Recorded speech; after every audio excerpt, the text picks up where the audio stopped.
everyone. Welcome to my presentation, and thank you all for your attendance. My name is Atacan Atakan. I know that it's a kind of complicated name and last name, the one is difference. But it doesn't matter if you call me Atakan, it's also counts. Today, the title of my presentation is Tame the Flame, Discard the Shame, Sexuality and Gender in the in children's magazines in the late Ottoman period.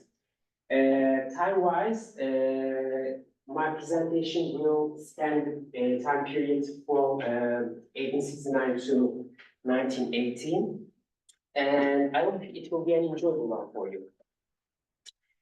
So,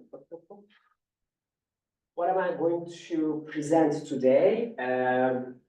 I will ask some live questions related to the title of my presentation, and I will touch on the answers of these questions.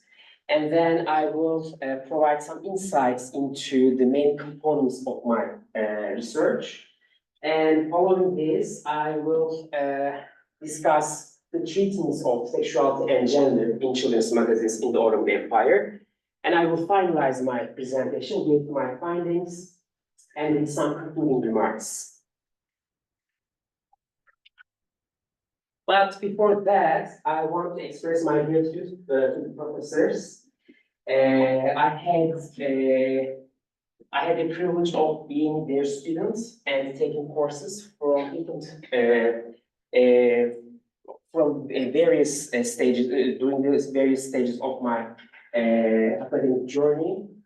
Each of them contributed a brick in building my academic career. So Danquart and Rifat Abdelhaj from Bennington University during my undergrad years, and Yavuz Karakışlı and Zafer Toprak from Boğaziçi University during my MA years. I remember them with respect and may their souls rest in peace, let's say. And the rest of them are from University of Arizona, where I received my PhD, and they are also my committee members. Mahan Nasar, Linda Darling, Susan Stryker, Leila Hudson, and my advisor, Benjamin Fortna. Actually, I developed this practice of expressing my gratitude to the professors at the beginning of most of my presentations. And I wanted to take this opportunity to acknowledge their contributions to my academic career, actually. So I would like to take a moment to ask some live questions. So why Tame the Flame, Discard the Shame? Why gender and sexuality? Why children's magazines? The overall response of these questions can be why not?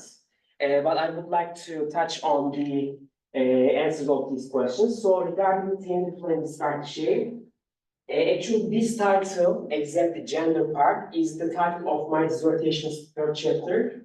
And it focuses on sexuality in children's magazines, because there was this time constraint, and then I need to propose a title, and I wanted to present a part from my dissertation. I proposed this title by adding gender, but while I'm creating this title for the third chapter of my dissertation, I wanted to highlight and signify the construction of a new regime of sexuality in the late Ottoman period. With the influence of westernization and modernization, sexuality was seen as an energy that needed to be tamed and regulated in the late Ottoman period. But before the process of modernization, sexuality was relatively unrestricted, and it was not subject to regulation and control in the late Ottoman period. But during the late Ottoman period, there was an increase in control and regulation of sexual desires, attachments, sociability, intimacies, so on and so forth. Why gender and sexuality, and why children's magazines? Of course, there are a lot of studies within the scholarship on the late Ottoman period on the concepts of childhood, sexuality, and gender.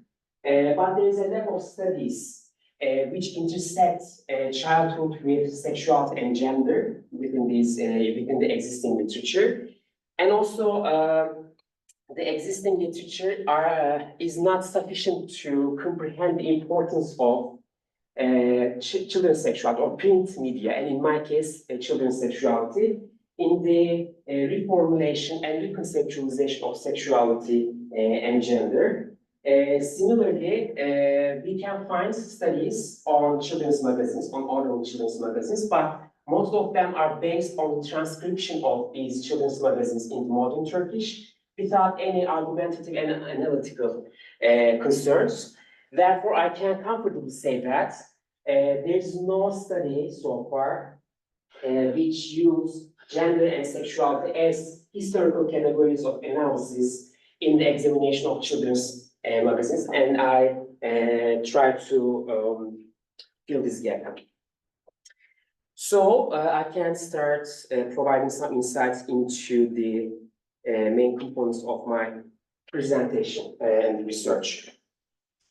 So I was familiar with children's magazines because my MA thesis was on one of them, Talebe Defteri. It was a Talebe Defteri or student's notebook. So it was published in 1930 in the Ottoman Empire. And my MA thesis was analyzing these children's magazines based on the ideas or concept of modernity and idea of nationalism. And I was familiar with some other children's magazines as well. And at the beginning of my PhD program, I was reading different primary sources. One of them is this one. It was written by Gelibolu Mustafa Efendi, and I will read it soon. And while I was reading these primary sources, I realized that they include sexuality. I mean, we can find hints regarding to sexuality, gender, corporeality, so on and so forth, in the earlier periods, like, in the 18th century, 17th century sources. But when we come to the 19th century, especially late 19th and early 20th century, it is very hard to find the hints of sexuality and gender, especially within the sources related to children, child rearing, morality groups, so on and so forth. And then it gives me an idea, and it inspires me to include sexuality and gender as a part of my dissertation. And my dissertation, actually, there are three concepts: corporeality, sexuality, and gender. And here I will only present sexuality and gender part. So besides corporeality, I also include or incorporate sexuality and gender in my research. So let me read it for you first. The first quotation. So in our time, the popularity of beardless youth, smooth-cheeked boys, and well-behaved lads, whose civil beauty is apparent, exceeds the popularity of non-men from the class of women, possessed of beauty and loveliness.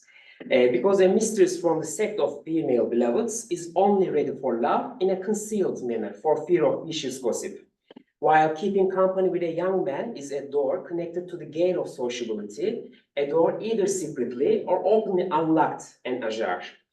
Furthermore, smooth-cheeked lads are loving friends and companions to their masters, both on campaign and at home.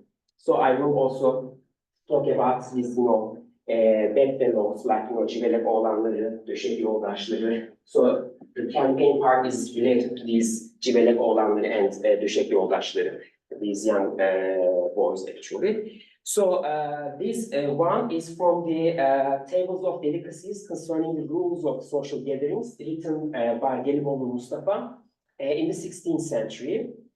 And while I was reading it, it reminds me of one of the articles that I read in Talebe Defteri. And this part is the last paragraph of that, from that article. And he actually, the author of this article, went to his friend's house and see this picture, the picture of these two children, let's say. And at the beginning, he thought that they were from, somewhere out of Ottoman Empire, because, they are, pale face, they are dirty, weak, and they are not in a healthy condition, let's say. And when he learned that they live in Yemen, in Ottoman Empire, he dissatisfied with this, with their existence, and he ended his the article with this part from the quotation that I will read. So he writes, however, you pale-faced, humped-back, weak, riddle-brained, cowardly, worn-out children, I wonder if you are the future generation. If you are, it means that you are created to destroy my all expectations and desires. You are worn-out creatures, incapable of living, because of wandering around, running, talking, and crying. If you are doomed to this destiny, which means to have weak and poor and dirty bodies, I beg God that He takes your lives away to replace you with the members of a strong generation. So it was from the 1913, and especially after the trauma of Balkan Wars, which is, within this context, it can be understandable because it was a kind of a huge trauma for the, the Ottoman members of the Ottoman Empire. So they were trying to create this, generation with a strong and sturdy body, actually. So although these two quotations are written by different authors in different time periods, under different contexts and conditions, we can see that the change in conceptualization and configuration of childhood and children, of course. While we can find hints of sexuality, gender, and corporeality here in the earlier quotation, there is only a hint of corporeality, or the self-care, the physical appearance, so on and so forth, in the later part. And then I asked some preliminary questions regarding that. So I asked, was corporeality truly the sole focus of debates surrounding children, the only cornerstone of policies for raising the next generation, or the only area generating criteria for designing the ideal child? Can sexuality and gender be rendered as equally significant dimensions in the conceptualization of childhood and formation of the image of an ideal child? And in what ways and to what extent can written and visual sources contribute to the analysis of these points? And with these preliminary questions, I start my research. Of course, I conducted archival research, and I gained my primary sources from different institutions. My primary sources include official and non-official documents from various institutions, including State Archive of Presidency, Center of Course, Islamic Studies, Beyazıt Library, Women's Library, Atatürk Library, and National Library. And these national, non-official documents include women's magazines, children's magazines, novels, textbooks, newspapers, science journals, and books written on morality, child rearing, and etiquette, let's say, or adab-ı muaşeret. But incorporation of or inclusion of all these sources would have complicated the writing and analysis process. And I decided to focus on children's magazines only for my dissertation because I was familiar with some of them, and it was a kind of, there was a simplified analysis and reading process for the children's magazines. And then I started reading and analyzing or scanning these primary sources. So using children's magazines as primary sources have offered several advantages, actually. First of all, by reading children's magazines or by scanning them,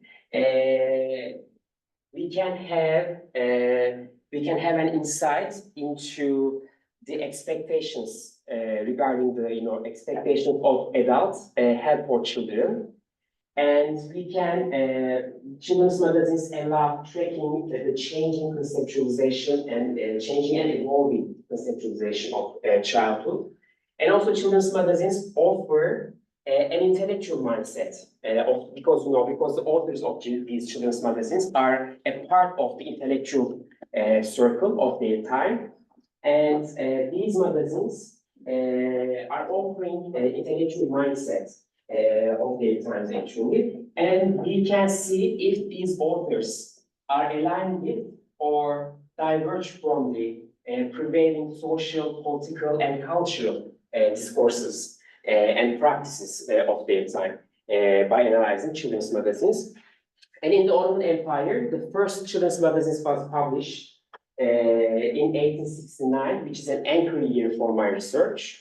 And the name of this magazine is Numeis, child, or you can also translate it as an examiner, Numeis.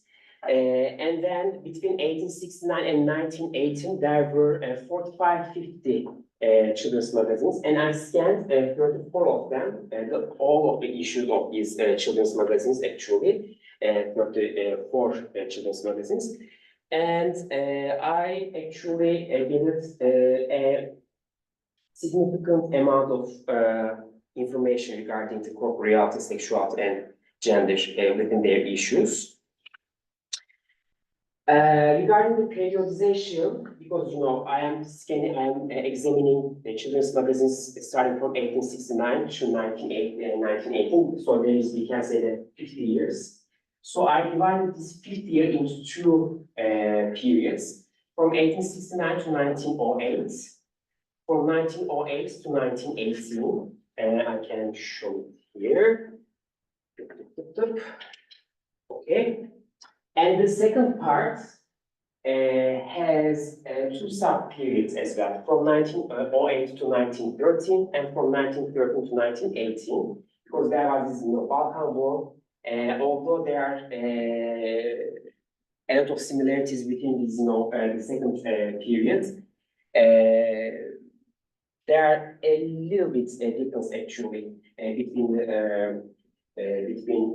these two subgroups actually. That's the reason why I decided to divide this the second part into two subgroups, sub-periods.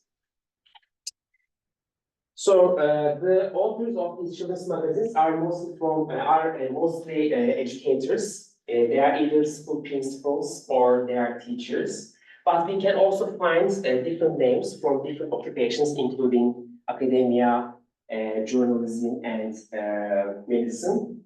And of course, we can see the changes of their minds and changes their discourses in their writings. And the last important aspect is readership. So of course, the main target of these children's magazines are children. By the way, they are not passive readers of these children's magazines. And by examining children's magazines, it is not possible to know what happens as they read them, because we cannot trace or track the influence of these children's magazines or the instant influence of these children's magazines. But children's magazines can offer a trajectory that we can, try to understand the practices, discourses promoted in these children's magazines. Besides children as reader of these sources, parents, teachers, and doctors are also the main targets of these sources. How we can understand that? How can we understand that actually? Because sometimes they address parents directly, or sometimes they address the teacher in their writings. So we can understand that children are not the only readers of these magazines. And of course, beyond that, these magazines are bought by their parents, brought by them to home, and before children or after children, they read these children's magazines. And through these sources, I am sure the intellectuals or the authors of these sources or the contributors of these sources are aiming to reach out to them and direct them actually. Okay. And of course, after complete my scanning period and research period, I came up with some main questions. So what do children's magazines offer with respect to the comprehension of children's sexuality and gender? How do they construct these concepts discursively? What are the promoted and criticized practices and images? In what ways do children's magazines create the corporeal and sexual other? To what extent do they intertwine the discourses and practice of modernization, religion, and nationalism? In what ways do they play a role in reproducing and perpetuating power relations? What institutions and actors do they cooperate with or in constructing these power relations? And after I came up with these questions and inspect or examine the children's magazines, I construct my main arguments. So I mainly argue that by highlighting the ideas of friendship and family, redefining the intimacies, and promoting the binarized structure of gender, children's magazines discursively, visually, and practically contributed to the changing repertoire of sexuality and gender. I also contend that besides contributing to the existing repertoire, they were important tools in the transmission, translation, and negotiation of these concepts and their relevant discourses, so that they also contributed to the perpetuation and reinforcement of ongoing power relations in the empire and in society. So starting from the 19th century, there was an increasing,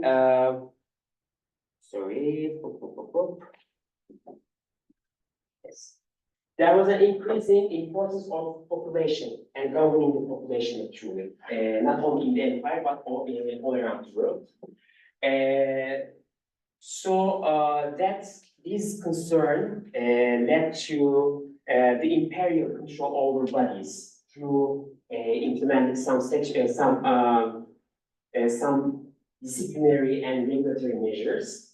The same concern prompted the imposition of similar measures on sexuality, and it resulted in the creation of a new regime of sexuality in the empire.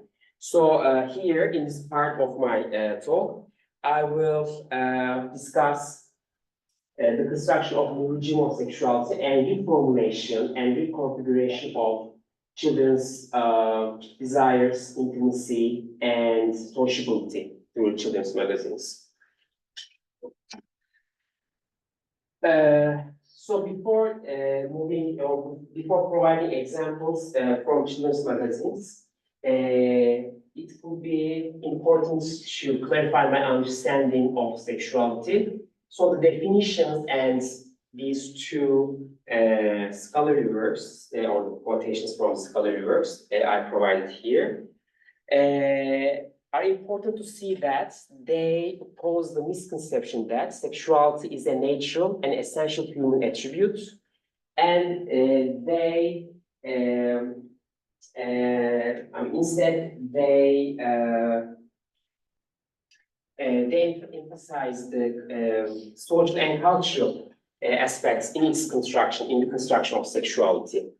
And among these scholarly works, of course, we have ideas of sexuality, friendship, biopower, disciplinary power, are the most important ones for me, and I dominantly draw on his ideas. So, according to Podium idea of biopower, sexuality has become a focal point for the governing population, and he argues that modern societies have moved from repressive control to more subtle regulations of sexuality. So discourses shaped by power and knowledge denaturalizes sexuality, according to Foucault. And according to him, the integration of pedagogy, medicine, and economics transformed sex into a state concern, requiring societal surveillance. So we can say that, like in Britain, like in France, we can see the similar societal surveillance on sexuality and gender in the Ottoman society as well. And as a result of this societal surveillance, sexual norms are regulated according to, sexuality is regulated according to norms. Individual pleasures and individual desires are categorized and monitored in hierarchical structure, and sexual drives are seen as the causes of societal deviations or societal anomalies in societies. One more thing before moving to the examples. So, sexual modernization in the Ottoman Empire, especially, I like to use this idea of sexual modernization because we can see this the term of modernization in different areas, right? In modernization in education, modernization in transportation, communication, administration, so on and so forth. And we can see the same concerns regarding sexuality. So they try to change, they try to fit these, sexual norms and attachments and intimacies into the modern world. We can say that Ottoman Empire embraced diverse sexualities, same-sex relationship, with same-sex relationship integrated into the social and cultural fabric of the Ottoman Empire before the 19th century. And of course, there was this kind of, how can I say, religious condemnation of same-sex relations. We call this livata or sodomy. Of course, there was this condemnation of livata in Ottoman society, but there was also, liberation, not liberation, but it was not strictly monitored like in the 19th century. But starting from the end, one more thing, there was European observers. So European observers before the 19th century, when they came to the Ottoman Empire, they saw that there's this, same-sex relations, which is visible in the society, which is prevalent in the society, and they were kind of, they see these, prevalence and visibility of these same-sex relations in the Ottoman society as a sign of corruption, as a sign of Ottoman barbarism and indecency. But until the mid-19th century, Ottoman elites disregard these negative views of the European travelers. But 19th century brought a profound shift in sexuality. So, and this shift heavily influenced by the sense of shame, because they did not, there was this Western gaze upon the Ottoman Empire, and they tried to avoid this Western gaze or avoid the sense of shame by regulating or by repressing these alternative sexualities. So Ottoman elites gradually adopted heteronormative discourses. They abandoned the open admiration of male beauty, and they repress sexual alternatives, or they repress sexual diversities, and instead they put control over homosocial places like taverns, coffee houses, public bath. So because these are homosocial places, and we can see the practices of same-sex relations, and especially same-sex intercourse, and of course they and somewhat actually they adopted these heteronormative heterosexual norms in the society.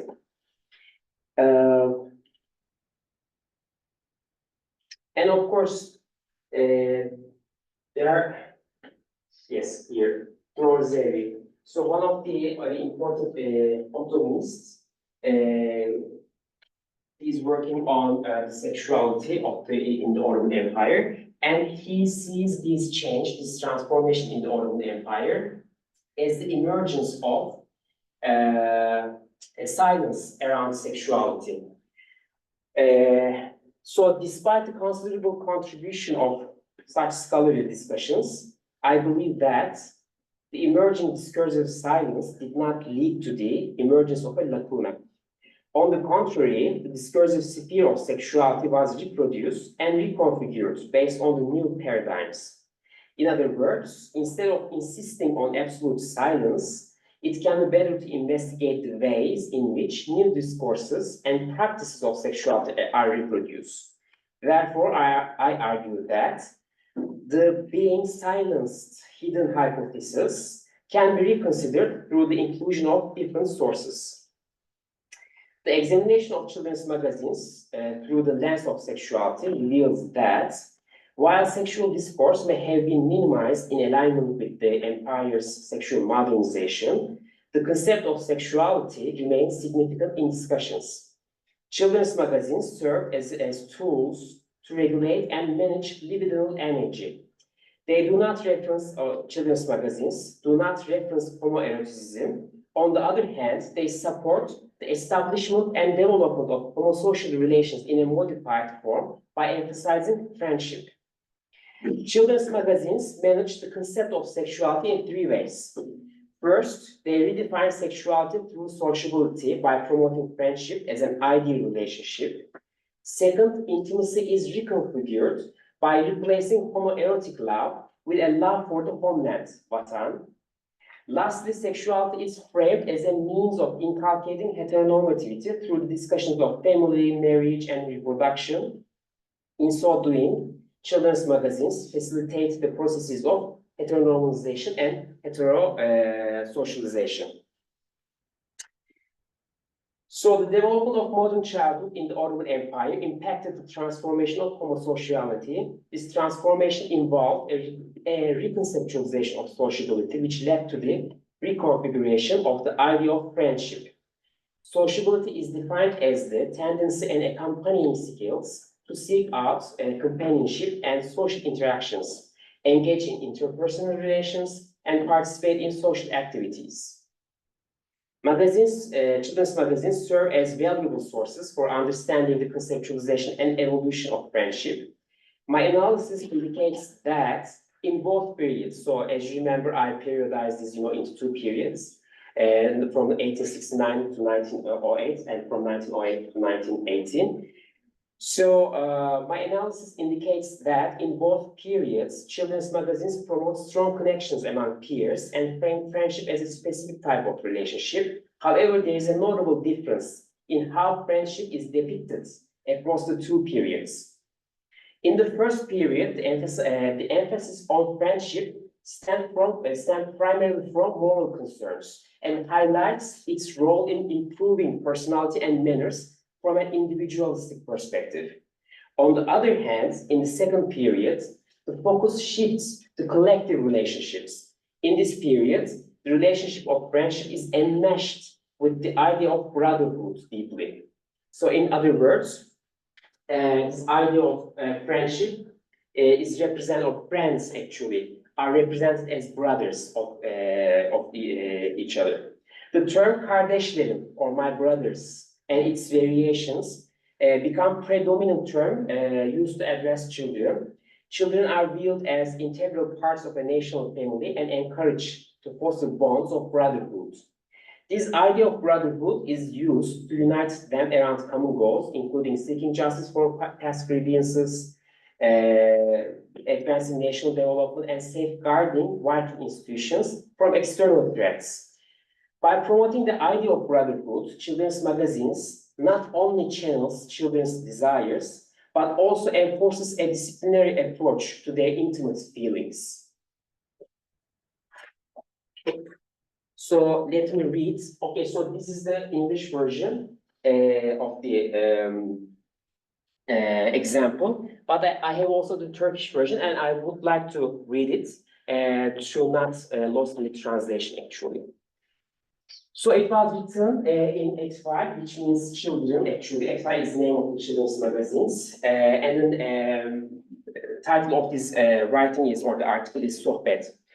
Dünyada her insanla dost olmak, herkesi sohbet halkasına almak uygun değildir. Herhangi bir insan olsun, onu sohbet etmeye, değer olup olmadığını anlamak için bazı erdemlere sahip olması gerekir. Sohbet edecek kişi öncelikle mümkün olduğu kadar akıllı olmalıdır. Akıl sohbetin sermayesidir, onsuz sohbet olmaz. Aptaldan uzaklaşmak, Allah'a yakınlaşmaktır. İkinci olarak sohbet edecek kişinin güzel ahlak sahibi olması gerekir. Sohbet edecek kişide bu erdem mutlaka bulunmalıdır. Çünkü öyle akıllılar vardır ki eşyanın mahiyetini olduğu gibi bilirler. Ancak öfke, şehvet, kötü huy ve korkaklık gibi duygularının etkisi altında kalarak bildikleri hakikate aykırı davranırlar. Bu durumda onlardan beklenen fayda geçersiz kalır.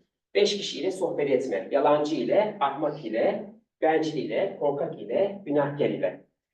Vahdet fena hemnişinden, güzel hemnişin vahdetten hayırlıdır. Which means, yani kötü bir yoldaşla birlikte olmaktansa yalnızlık, iyi bir yoldaş ise yalnızlıktan daha iyidir.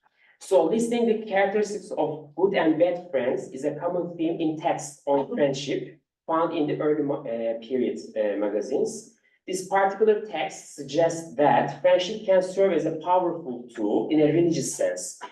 Through friendship, one may strive to uphold the qualities of good Muslim, while the influence of certain friends might lead one astray.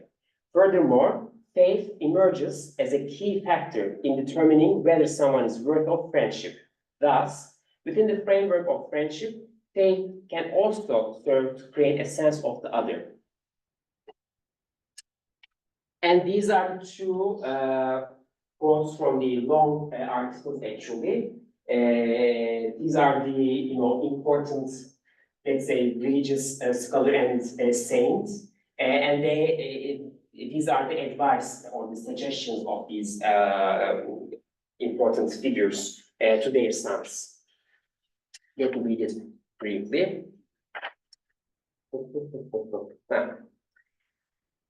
They say, hayasız gençlerle ve o durumda olan tazelerle dostluk kurma, çünkü bu dünyada ve ahirette düşkünlüğe ve cezaya sebep olur. Onlar sadece arzularının peşinde giderler. And Şeyh Muhittin says, sokaklarda oturmamalı, kötü alışkanlıkların yayıldığı yerlere gitmemeli ve onlarla mümkün olduğu, yani oralarda takılanlarla mümkün olduğu kadar dostluk kurmamalısın.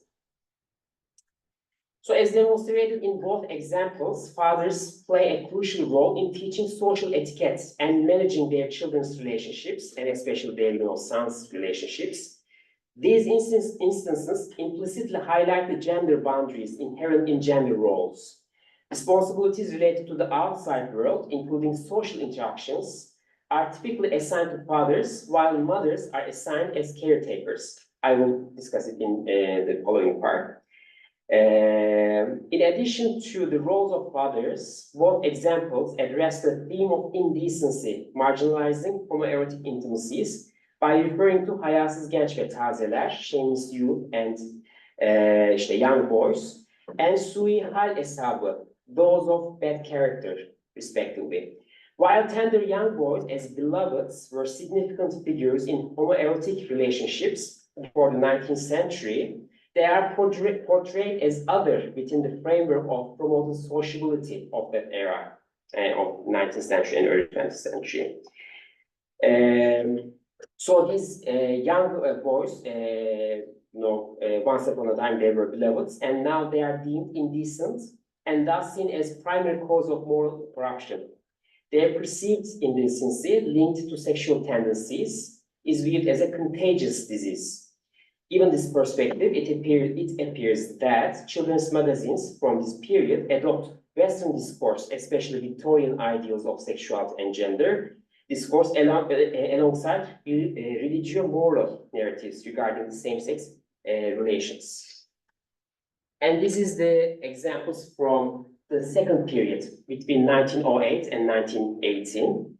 And let me read the poems very briefly. The first one is from Çocuk Dünyası, Children's World. They say that bu dünyada en güzel şey vatan için çalışmaktır. Siz gençlerin görevi çalışmaya alışmaktır. Çalış bir dakika bile boş oturma, boş durma. Şimdi çalışma zamanıdır ey kardeşim, uyuma. and the second one is from the children's homeland. Ey kardeşler, pardon.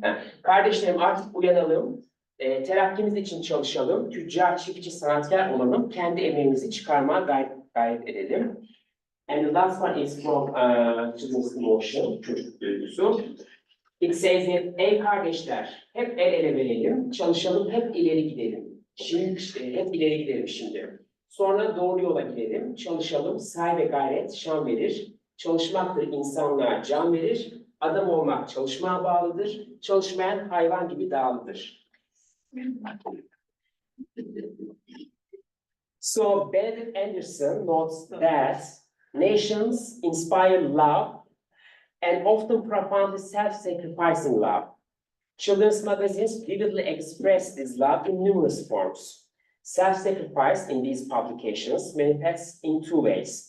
Individuals are encouraged to either fight for their nations and homeland or to work diligently in solidarity, sacrificing their energy and personal time for national progress and prosperity. Additionally, the promotion of brotherhood fosters not only homosocial bonds among children, but also helps create an imagined community. The sense of brotherhood necessitates collective action and hard work, aiming to unite children around shared goals of advancing the homeland and taking revenge of Balkan wars, of course. While these examples celebrate industriousness and hard work,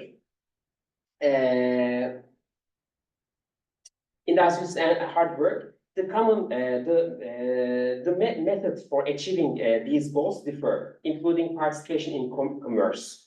Implicitly, this also suggests that the sense of brotherhood may contribute to the Turkification and Islamification of the market, actually, by being, entrepreneurship, by, engaging in commerce and agriculture. And this is another important point. I don't know if you are familiar with Serkan Delici and his work. So Serkan Delici wrote an article on bedfellows, which means döşek yoldaşları. These döşek yoldaşları were the fellows of the Janissaries, and these bedfellows were young boys, young and beardless boys, because the beard is an important marker to transition to the adulthood. So they were important companions of Janissaries. They are accompanying Janissaries during their campaigns. And Serkan Delici's article was on these döşek yoldaş, or bedfellows, and they are, and he argues that we can see different, type of relationship, type of, same-sex relationship. Besides sexual intercourse, it also includes friendship, for example, bedfellows, like, friendship between the Janissaries and these young boys.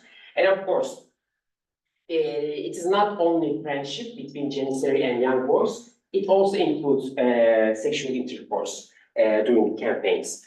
And while I was analyzing one of these magazines, and I came across with this article, and there are a lot of them actually. Keşaf yoldaşlığı. So keşaf yoldaşlığı is, keşaf means scouting. So izcilik, keşaf, izcilik. Keşaf yoldaşlığı, so scouting or the fellowship of the scouts. So it's reminds me of his article, Serkan Delici's article, and I try to make this connection to see the transformation of this homosocial world, actually, from bedfellowship to the fellowship of the scouts. So we can see how this homosocial sphere transformed under the influence of, this modernization and under the influence of adoption of this Victorian ideal of sexuality and gender. So the introduction of scouting activities signifies a notable shift in the conceptualization of sociability. It is promoted not only as a means of moral and physical development, but also as a way to redesign social interactions among children. A comparative analysis of two concepts, döşek yoldaşlığı and keşaf yoldaşlığı, highlights this transformation.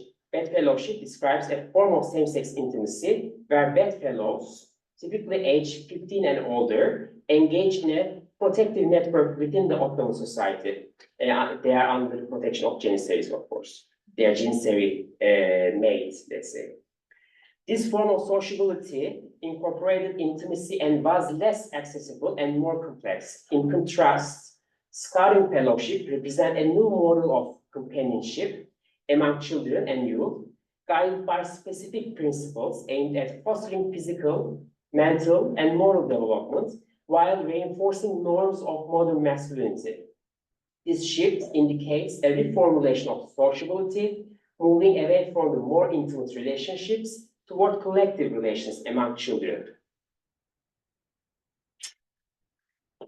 And the second point is about love and how this the understanding and conceptualization of love transforms and how it is discussed in children's magazines.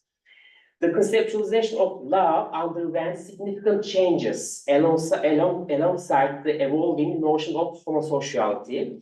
In pre-19th century Ottoman society, the culture of beloveds, mahbublar kültürü, was central to homosocial and homoerotic intimacy, and it revolved around the figure of the mahbub, beloved. This figure represented a crucial focal point for the political and libidinal dynamics within the male social hierarchy, while the hierarchical relationships between adult men and young boys could vary, they were reshaped by prevailing political, social, and economic factors. However, the decline of the Sultan's authority during the 17th and 18th centuries significantly transformed this erotic culture. This decline disrupted the previously established libidinal flow between beloved and lover, diminished the social and political functions of homoerotic relations, and made them more susceptible to the regulation by central authorities. So why the decline of Sultan's authority is important? Because the love, there was absolute love of all of these subjects living under the the rule of Sultan, and Sultan was signifying the destination of this absolute love for all of the subjects. But in the 19th century, this actually it transformed.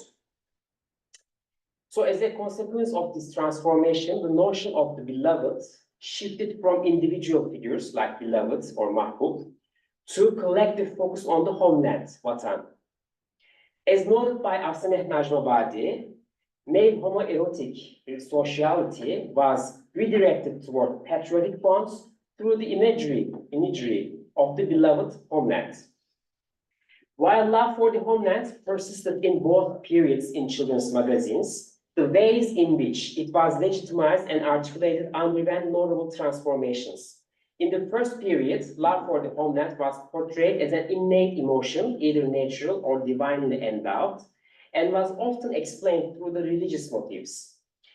Magazines emphasize that one loves for the homeland can be nurtured through loyalty to the Sultan and through the advancement in science and knowledge. In the second period, love for the homeland is framed not as a God-given emotion, but as a social duty. This love is not only seen as an essential for the progress and social harmony, but is also perceived as a means of seeking revenge. While the earlier emphasis was on the improvement of science and knowledge, hard work emerged as a crucial component in fostering and sustaining this sentiment in the second period. Okay. So the first example is from, again, Etfar, King's No Children, and it's from the first period. And we said that, the love during the love for the homeland during the first period is mostly stemmed from is mostly perceived as a God-given emotion. Vatan sevgisi bir devleti, bir milleti bir mutluluğa götürür, büyük bir mutluluğa götürür. Eğer milleti oluşturan bireylerde bu his yoksa, herkes yalnızca kendi çıkarı için çalışır ve vatan ve memleket menfaatini düşünmez. Bu durumda o milletin ilerlemesiyle ilgili hiçbir sonuç elde edilemez. Muhabbeti vataniye, sometimes they say muhabbeti vataniye, love for the homeland again, or hubbu vatan, love for the homeland again. Muhabbeti vataniye dediğimizde bu yalnızca memleketi sevmek anlamına gelmez. Bu sevgi memleketi ve orada yaşayan insanları, oradaki her şeyi sevmektir. Bir hükümet yönetiminde yaşayıp bir vatana mensup olan insanların birbirlerine gösterdikleri bu sevgi, Yüce Allah'tan bize bahşedilen bir kutsal duygu olarak kabul edilir. The second example, anneye duyulan sevgi, Allah'ın insana verdiği en büyük hediyedir. Ancak bundan daha kutsal ve yüce olan vatan sevgisidir. Anne çocuğunu sütüyle besler fakat bunu vatan toprağında yetişen gıdalar sayesinde yapar.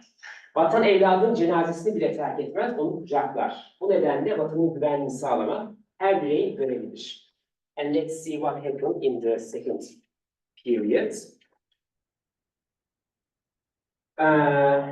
The first example, ancak felaket geldi diye, of course it's a long article and I'm just quoting a part of it. Ancak felaket geldi diye bizden başka hiçbir millet de kendini suyun akıntısına terk etmemiştir. Geceyi gündüze katarak çalışmışlardır. Bu da vatan sevgisinden kaynaklanmaktadır. Dostu dost, düşmanı düşman bilmek. İşte bir memleketin mutluluğu ve selameti için en önemli neden vatan sevgisidir. Bu yüzden sevgili kardeşlerim, kalbiniz, fikriniz, amacınız sadece bir hisle dolu olsun ki o da vatan sevgisidir.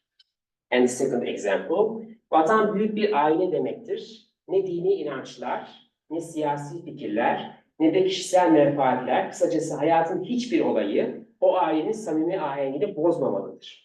Milletdaşını sevmeyen ve milletdaşına saygı göstermeyen bir kişi vatanını sevmiyor demektir. Eğer bir vatanda tüm vatandaşlar birbirini sever ve güçlü bir ittifak içinde yaşarlarsa, Türk milleti dünyadaki milletlerin en büyüğü, Türk eli vatanların en mutlusudur. So in the later period of the text, the author, in this second example, writes that Ottoman do not and cannot have any friends except God. Therefore, children should not forget what their enemies did in the past and work hard to vengeance. This example highlights two key points regarding the evolving concept of love for the homeland. First, while love for the homeland was seen as a necessity in the first period, it transforms into an obligation in the second period due to national tragedies, including defeats in the Balkan Wars. As a result, it is viewed as a social duty for every citizen and every children or every child as well. Second, love for the homeland is not only seen as essential for progress and social harmony, but also serve as a powerful motivation for seeking revenge.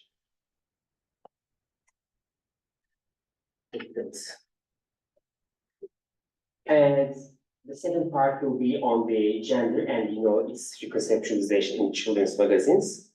A similar transformation experienced in the concept of sexuality also occurred in the concept of gender. In the pre- and early modern Ottoman world, gender was more fluid, with recognized categories beyond male and female. However, during the late 19th and early 20th centuries, gender roles become more rigid, reflecting a shift towards a binary model influenced by Victorian middle-class ideals.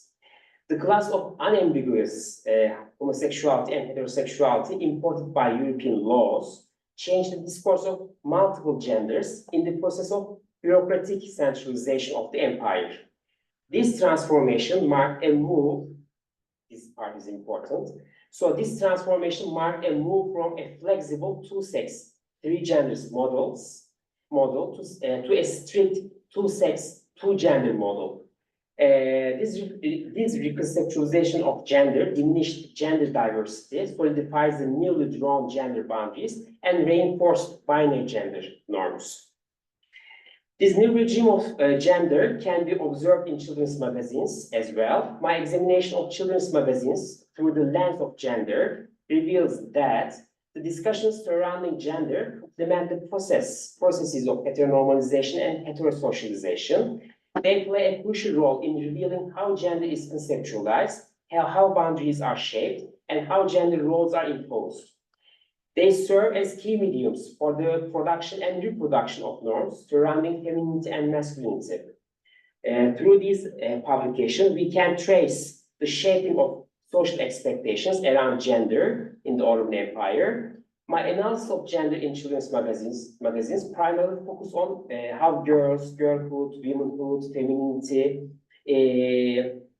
are addressed and shaped. So this focus on females and femininity is not arbitrary, but rather a result of my examination. Two key findings emerged from my investigation.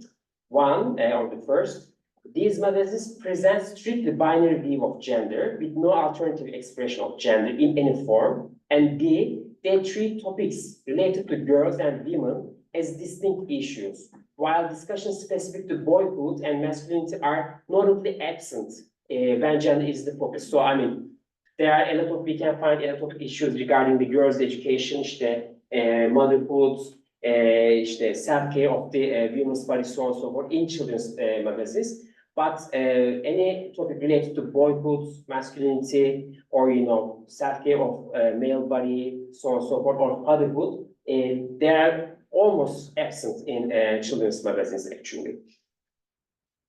So while traditional gender norms dominate in both periods, difference emerged between the magazines published in the first and second periods, particularly in response to the growing visibility of women's movement. So in the earlier period, moral concerns guide the narrative, emphasizing the need for pious women. However, as nationalism gains prominence, the focus shifts to raising women who contribute to national progress and prosperity. Consequently, discussions on gender roles intertwine with nationalism, positioning mothers and wives as vital figures responsible for instilling national values and supporting economic development. So I will focus only two parts: gender representation in children's magazines, and gender roles, how they discuss these, representation, or how they discuss masculinity, femininity, and how they discuss gender roles. So my examination reveals that children's magazines reinforce traditional gender expectations. Men are portrayed with masculine traits such as assertiveness, physical strength, rationality, and goal-oriented behavior, while women are depicted as embodying feminine qualities like sensitivity, nurturing, patience, and passivity. These magazines consistently attribute specific characteristics to each gender.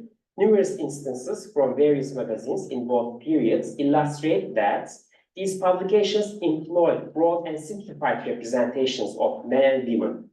The gender portrayals reflected in children's magazines align closely with Victorian ideals of masculinity and femininity.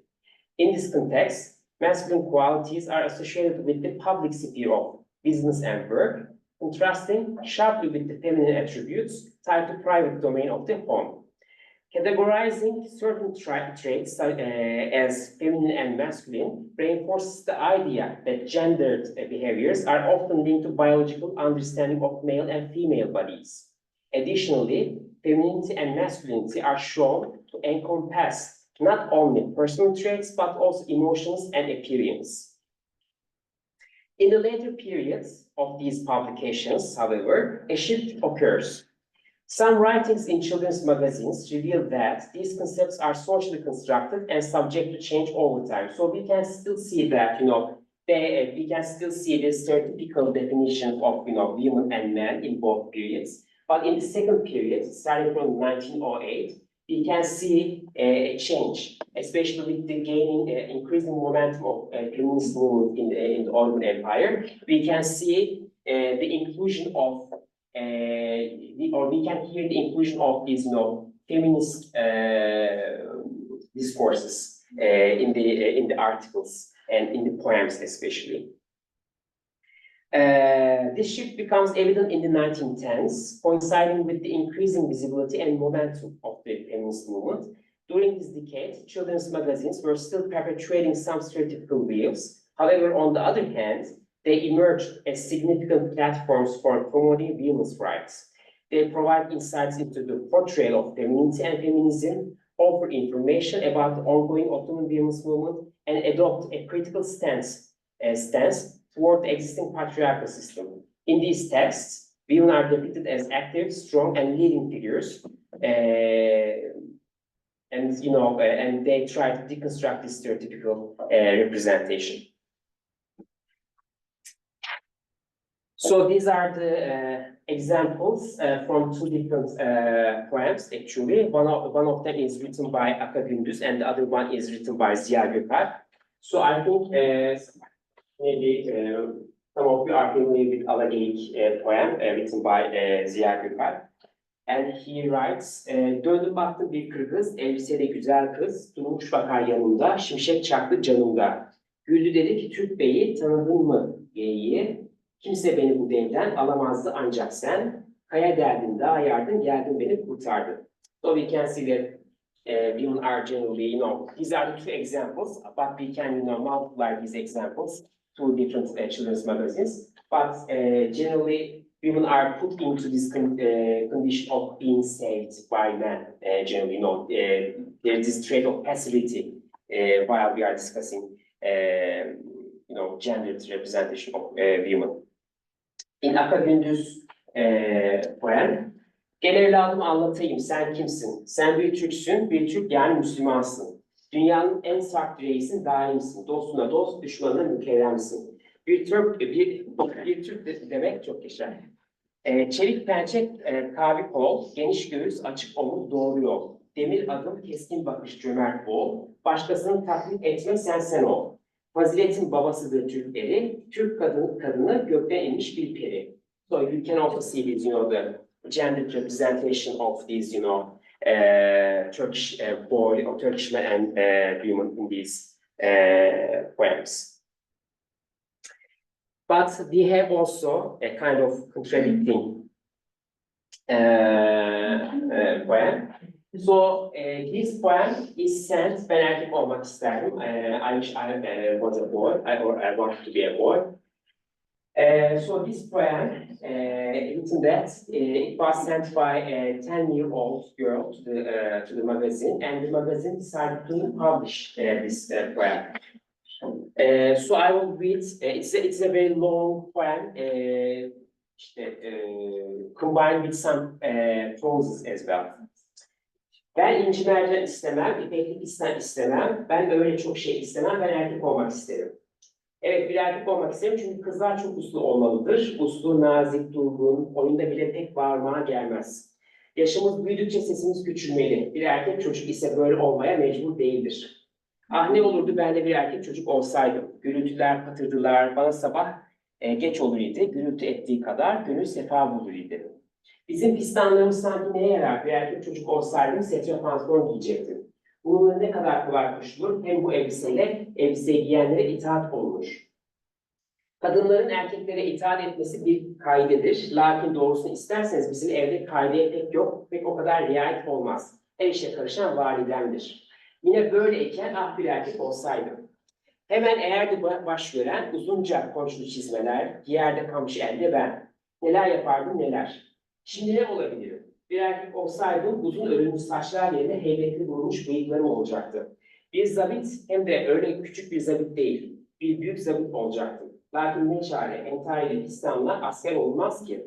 Ben öyle çok şey istemem, bu söz beni çok incitir. Kılıçla iğne bir midir? Bir erkek olmak isterdim.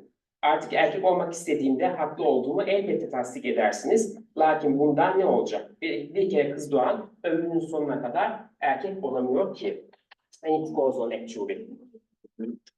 So this poem highlights the common traits and expectations assigned to men and women, shedding light on the gendered social norms that significantly influence the daily lives of children. At the same time, it reflects the growing momentum of women's movement and ongoing discussions about women's rights, freedoms, and roles in society and family. By critiquing current conditions and societal perception of gender, it serves as a cry for change and rebellion. So, this is also another important example from a children's magazines. Why I am saying it's important? Because it discusses the idea of feminism, it discusses the idea of equality between genders, so on and so forth. When I read this article, I said that it's not a subject that should be included, that can be included into children's magazines. Let me read a part of it very briefly. Kadınlar erkekler gibi aynı derecede bir olamazlar ya. Neden? Öyle ya tabiat. İlkat bile bünyece, kuvvetçe, teşekkülce kadını erkekten aşağı zayıf bir halde yaratmış. So it is a conversation between a man and woman. So women are trying to convince the man that men and women are equal. O daima erkeğin muaveletine, himayesine muhtaçtır. Muhtaç muavelet olanların ise kısmen hürriyetleri kaybetmeleri pek tabidir. Okay. Erkek ve kadın nasıl müsaade olur? Bir milletin, bir kavmin daha umumisi, beşeriyetin birbirinden ayrılmayan bir irade yaşayan bu iki cinsini nasıl ve neye istina ile ayırt ediyorsunuz? Ha, anladım. Şimdiki moda feminizm değil mi? Öyle şey yoktur efendim de olamaz. Hiçbirine kulak asmayın. Bir kere feminizm nedir? He said. So she responses. She responds as here, I guess, here. She says, feminizm diye öğrendiğim bir mesele yok. Ve feminizm ister olsun ister olmasın bizim iddiamız kadın tahsil ve terbiye hayatını geçirdiği mektepte ve ailesi içerisinde ve hayatı idareye ve içtimaiyesinde tamamıyla erkeğe eşit olmalıdır. İşte feminizm denilen de bundan ibarettir. So they are discussing this idea of feminism in children's magazines and especially in after the 1910s. And let me briefly touch upon these gender roles, especially motherhood and home management. But I would like to start it with a short story that I found in one of these children's magazines. So it's about this, the peasant, and he distributes roasted goose among the family members of the Dursun Ağa. Let me read the story. In a story published in Çocuk Dünyası, Children's World, a peasant who is short of wheat roasts a goose and take it to the richest man, Dursun Ağa, in order to get a handful of wheat from him. Once Dursun Ağa sees the roasted goose, he asks the peasant to distribute it among his family members. He gets a knife, cuts off its head, and says that since Dursun Ağa is the head of his home, he gives him its head. Then he cuts off its tail and says that since his wife is assigned to sit at home and take care of the kitchen, he gives her its tail. After that, he cuts off its feet and says that since the sons of Dursun Ağa manage his property and take care of his lands, he gives them its feet. Lastly, he cuts off its wings and says that since his daughters are not going to stay with him permanently, but one day they will get married and settle down at their husband's house, he gives them its wings. So what the peasant does is not only distribution of the goose among the family members of Dursun Ağa, but also division of roles based on gender. In children's magazines, the discourse around gender becomes particularly pronounced in discussions about motherhood and home management, and we can also see that there is no discussion about fatherhood, for example. The only focus is on motherhood and home management. Traditionally, a woman's role within the classical Ottoman family was defined as a good wife and mother. While modernization reforms on family aimed to consolidate this structure, they did not seek to dismantle it. Although both periods acknowledge and celebrate motherhood, there are notable differences between the magazines from the first and second periods regarding the specific duties and responsibilities assigned to mothers. In the first period, motherhood is portrayed without the complexities associated with it. Mothers are primarily depicted as caretakers responsible for the corporeal, spiritual, and mental wellness of their children. The representation of mother, valide, as the highest rank a woman can achieve reflects the limitation of gender roles during this time. While motherhood is emphasized as the utmost duty in the first period, the second period sees an expansion of these responsibilities by infusing them with ideological significance. In the earlier part of this period, mothers are tasked with instilling or inculcating the principles of constitutionalism in their children. By the 1910s, however, their roles shift toward the inculcating and promotion of nationalism. So I can, so let me read these two examples, and then I will move on to the conclusion part of my presentation. So these examples are from the second part, second period of the second period of these children's magazines, according to my periodization. So the first one is Kısmi İnas, or the part for the women or girl. So it says that bir zamanlar kızlara okumak yazmak lüzum yoktur. Bunlar mariften ne istifade ederler denilir ve o nezih ruhlara bu surette hançerler saplanılır idi.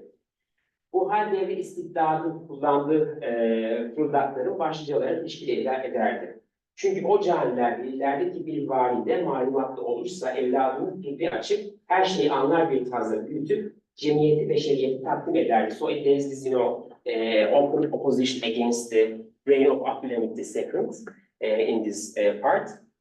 And in the second part, and of course, we can see that there is assignment of, specific roles for the mothers, like, inculcation of constitutional values into children's minds. The second one, muhterem anneler, aziz hanımlar, sizlerden çok şeyler bekliyoruz. Her millete anlaşılmıştır ki kadınlar gelişmez ve ilerlemez ise o millet yükselmez, büyüyemez. Sizler bu vatanın gelecekteki insanlarını yetiştireceksiniz. En şefkatli, en sıcak yuva annelerin kucağıdır. Orası sevgi ve muhabbet evidir. Şimdi kucaklarda büyüyen, okşanan, sevilen bedenler bu memleketin geleceğinin kahramanlarıdır. Vatan binasının temel direkleri o çocuklardır. Onlara bilgi ve sağlık bahşediniz. O geleceğin çocukların büyümeleri, yetişmeleri, güçlü ve sağlıklı olmaları için çaba gösteriniz. There are also, of course, different examples which emphasize the importance of this inculcation of nation, the idea of nationalism, and the veneration of the nation and national values. And of course, the utmost responsibility of women is being a mother and inculcation of these ideas into children's minds. The last example is regarding to the idari beyti or the home management, which is also related to it is important to see how these, gender roles are distributed actually, and based on what. So motherhood and home management are important points in the distribution of these gender roles. Ev yönetimi aileler için o kadar gereklidir ki tarif edilemez. Şöyle düşünelim, bir milletin zenginliği nedir? Elbette bireylerin kişisel zenginliklerinden ibarettir. O halde milletin gelişimi zengin olmasına ve bu zenginliği iyi yönetmesine bağlıdır. Eğer bir toplumda herkes kendi yönetimini sağlamış ve yönetim için gerekli koşulları uyguluyorsa, o toplum genel olarak zengin, mutlu ve gelişir. Hepimiz bu koşulları bilmeliyiz. Zira evimizi ancak bu koşullara uyarak geçindirebiliriz. Aksi takdirde karmaşa ortaya çıkar, anlaşmazlıklar baş gösterir ve dedikodu bitmez. Sadece hayatta kalmak için gerekli olan şeyleri elde etmek yeterli değildir. Bu toplumsal çaba oldukça mantıklı bir şekilde yönetilmeli, akıllıca tüm çabalar düzenlenmeli ve organize edilmelidir. Zaten ev yönetiminin temeli de elde olan kaynak ne olursa olsun bunları adaletle ve ihtiyatla ayırmak ve dağıtmaktır ki biz de bundan bahsediyoruz. Ev yönetimi sosyal meselelerin en önemli konularındandır. Bu meseleler medeni görevlerin güzel bir şekilde yerine getirilmesi için rehberdir. Her ailenin masraf defteri, hükümet bütçesi gibi düzenli olursa kamu yararı sağlanmış sayılır. Of course, there is no reference to women, and there is no reference to it is the duty of women, like managing the home. But this article is published under the title of, or under the part of women's page. So we can understand that home management and in every aspect is the utmost duty of women. So what are the morals of the story? Children's magazines are coherent with the prevailing conception of same-sex intimacy and thus silence any discourses, images, and practices that encourage homoerotic relations.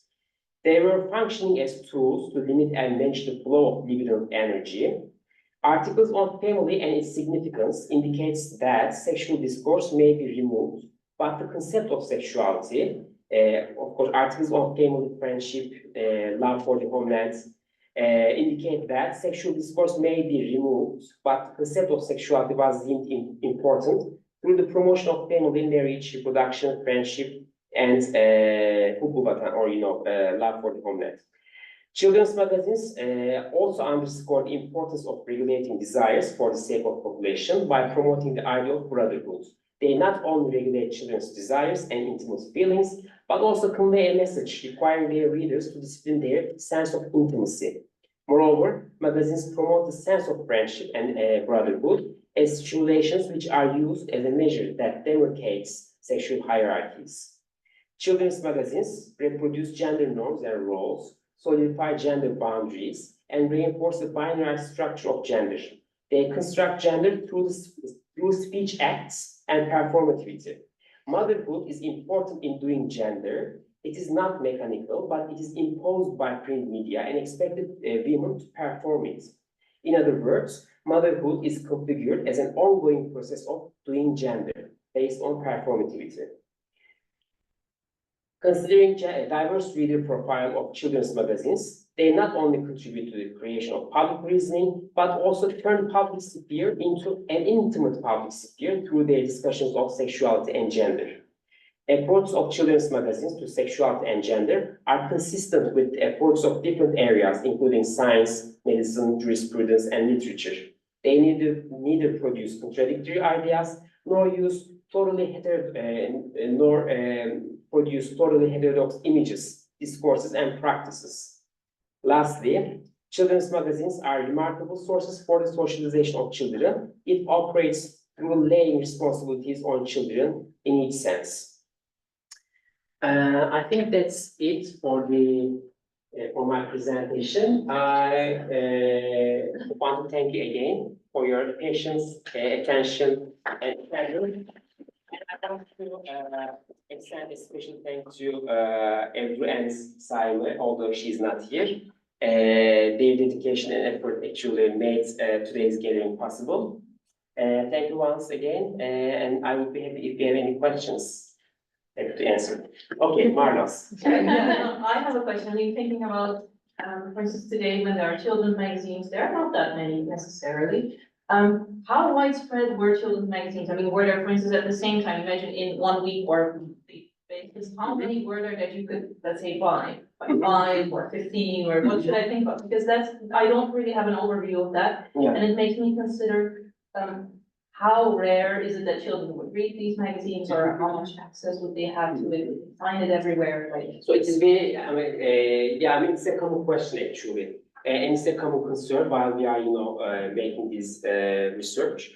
So it is hard to know or hard to reach out any, actual documents which says that, or which shows the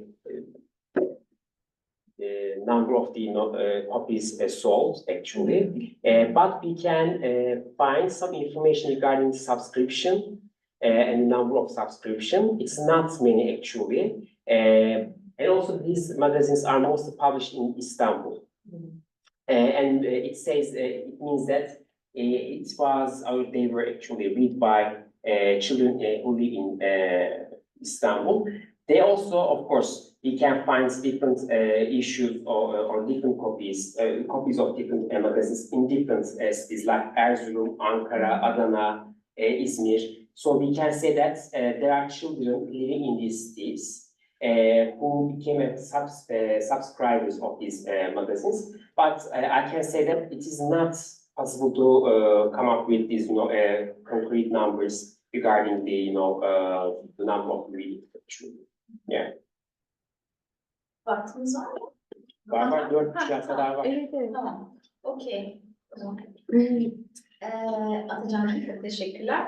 I wonder to what extent the dissemination of these incalculational ideologies are orchestrated by the state. Is there any value, for instance, in terms of the gathering of council of ministers, maybe parliament, they really came together and discussed these matters, and in this way maybe they just paid to some newspaper authors in this way to just also disseminate this new generated ideologies, especially after the 1908 CUP government. Yeah, it's a very original question actually. Thank you so much for that. So, until 1908, we can say that there's a kind of escapist approach of this publication. like, they are staying away from discussing any political issues in their issue. And the children's magazines also, they do not discuss any serious issues like that. But after 1908, we know that, of course, there are many authors, like in Talebe Defteri, in işte Çocuk Dünyası, so on and so forth, especially the ones published after 1913. Most of the authors had connections with Committee of Union and Progress. They are, of course, supportive of their reforms and, policies. And especially in their, for example, we can see this connection between the authors and the Committee of Union and Progress and, their policies, especially in discussions on family. So because, for example, Ziya Gökalp was one of the authors in Talebe Defteri and in other children's magazines. And we can see his idea of new family, new life, yeni hayat conception. So we can see his ideas on these children's magazines, for example, işte, new family, işte, new education, so on and so forth.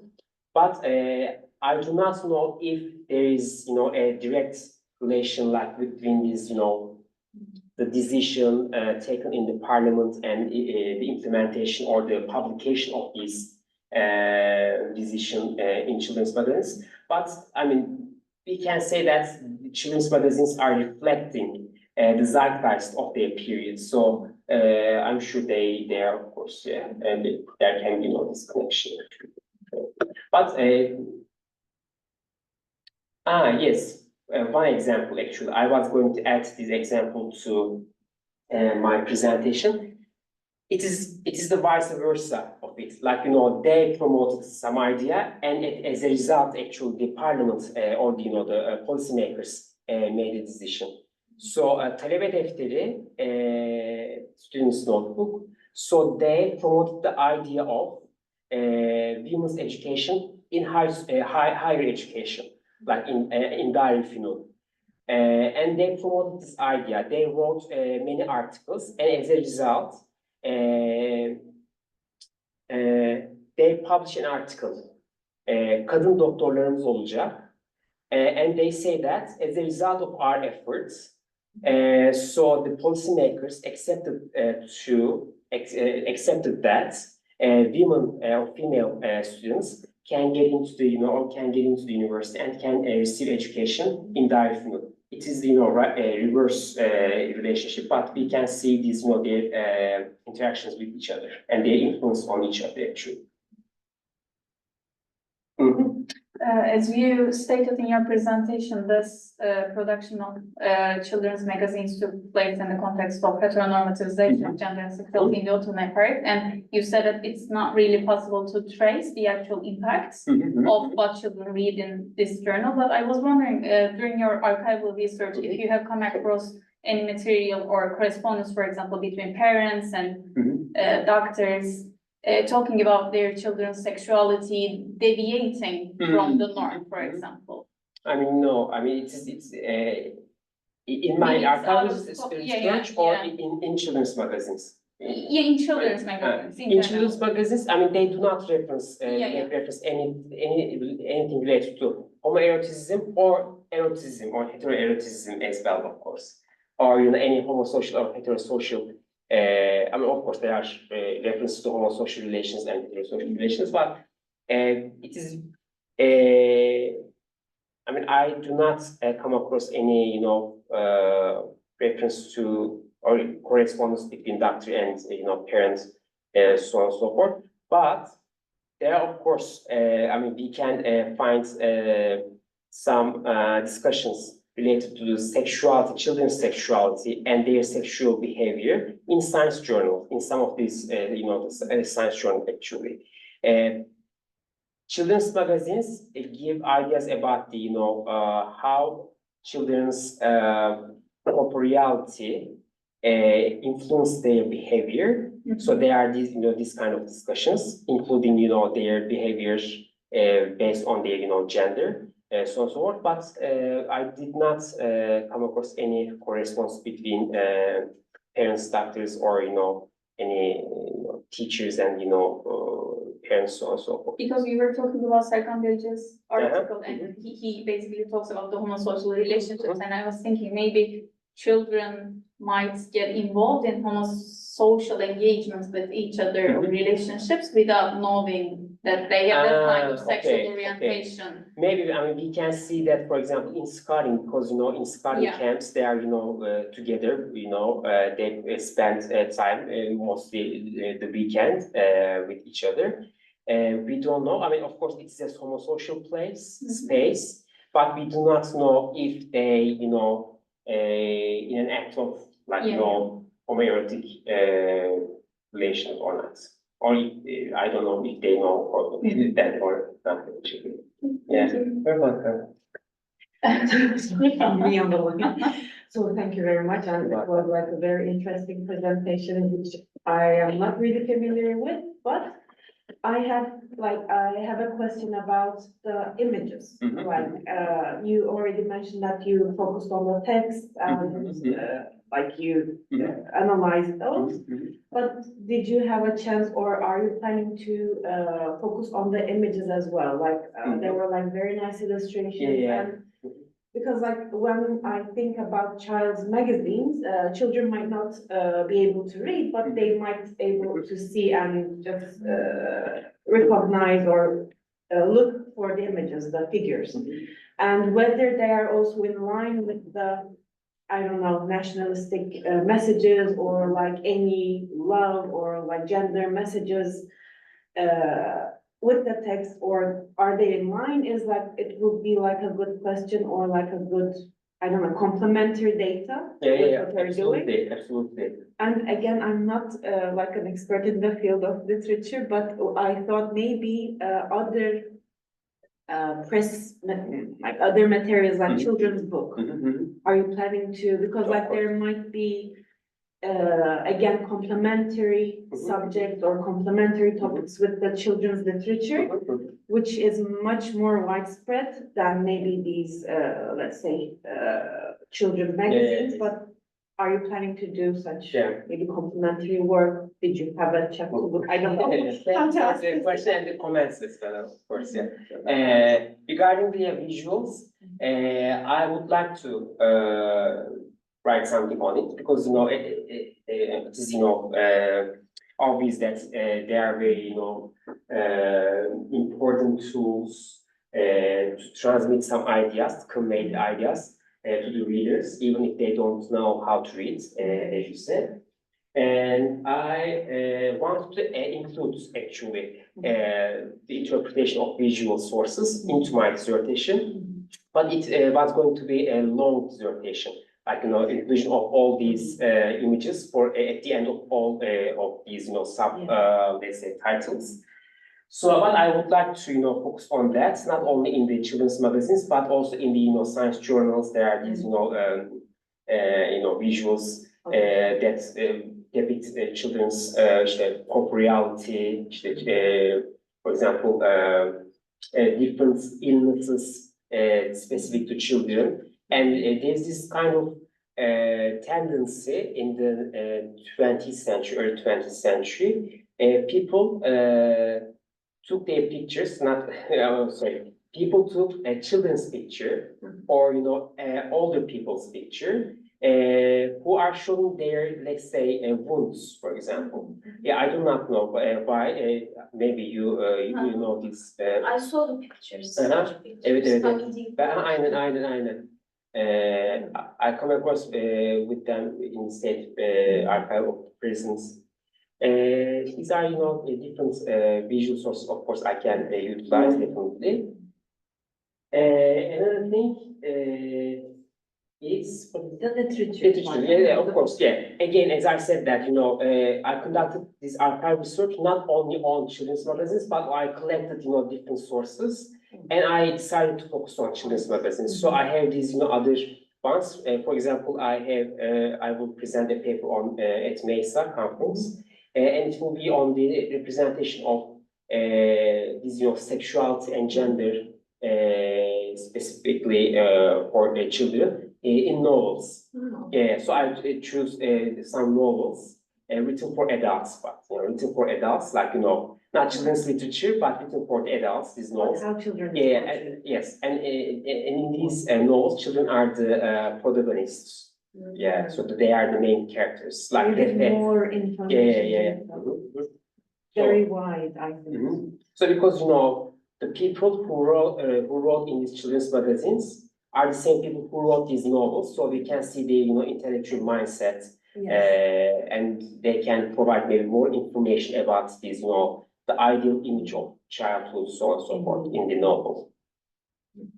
So you were constantly referring to the concept of brotherhood promoted by the leadership of the time, and then all children, you should come together, you should behave, and you should be moral to be able to represent our future generations and so on. But I was thinking to myself, what this concept of brotherhood include? I mean, does it exclude children, for example, who were biologically female, or because it's more like a masculine concept? So it is mostly masculine concept.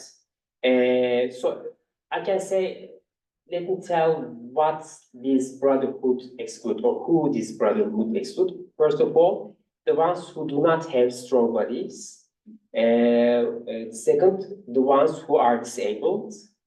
Third, the ones who are, I mean, I cannot say they exclude girls, but they do not have any reference actually. So this siblinghood, if we are saying this, as a siblinghood, not brotherhood or sisterhood, the siblinghood mostly referring to brotherhood of young boys actually. So there was some kind of politics of eugenics in a way, like strong equal bodies, no matter, I mean, they're female or male. Yeah, exactly. Yeah, I mean, in this reality part of my dissertation, I discussed that part as well. I mean, the example that I provided at the beginning, for example, right?